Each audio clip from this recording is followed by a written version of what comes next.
Wale ambao tunapingana nao, kazi yao imekuwa nini?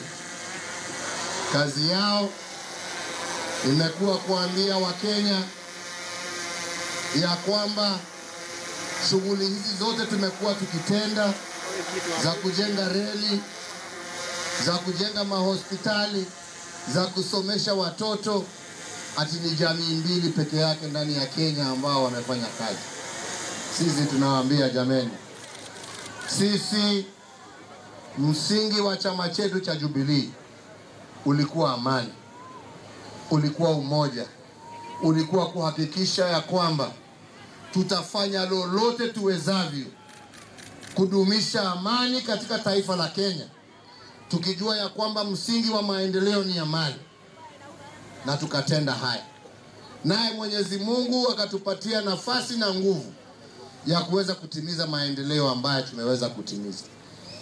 Na leo hii tunaomba wenzetu, na mimi nikiwa moja wenu, wa kaunti hii ya Kiambu, tarehe 8 wiki ijayo, wenzetu tusichelewe, wenzetu tujitokeze, wenzetu tupige kura, wenzetu tuweze kuendelea na kazi ambayo tumeianza.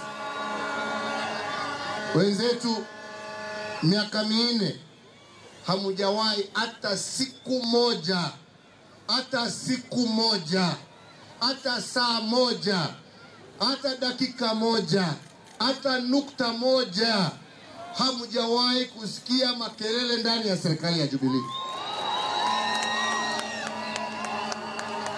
Ndugu yangu huyu William, tumefanya kazi naye kama mandugu.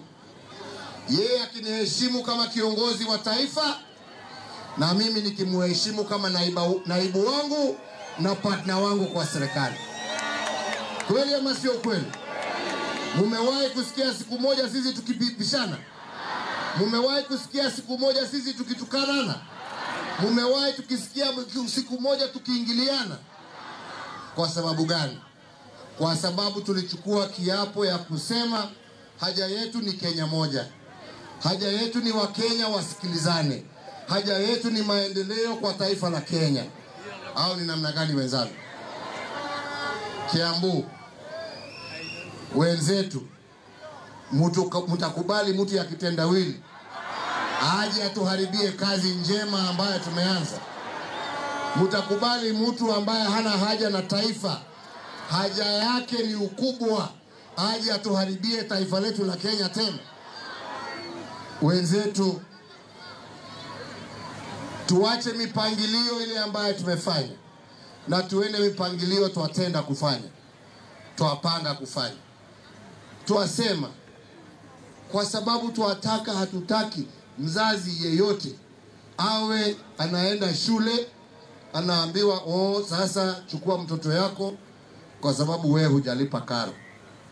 Kesho yake President Uhuru Kenyatta there campaigning in his home turf, Kiambu, before he heads to Suswa, where our reporter Jeff Kirui will also be giving us an update before we come back from the break. Currently, the president is in Kiambu. Later on, he will be campaigning in Suswa, the county of Narok. Remember, NASA was just there about a day or two ago on Tuesday, campaigning there as well. So Jeff Kirui will be giving us the dynamics of why Suswa and Narok County as a whole is very important in this particular election. We'll be speaking to him after the break.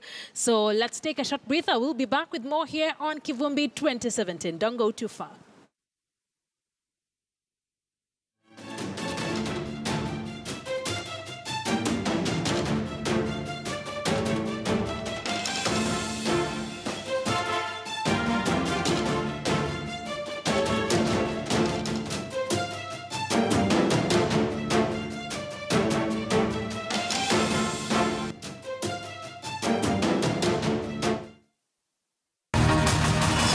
KTN News.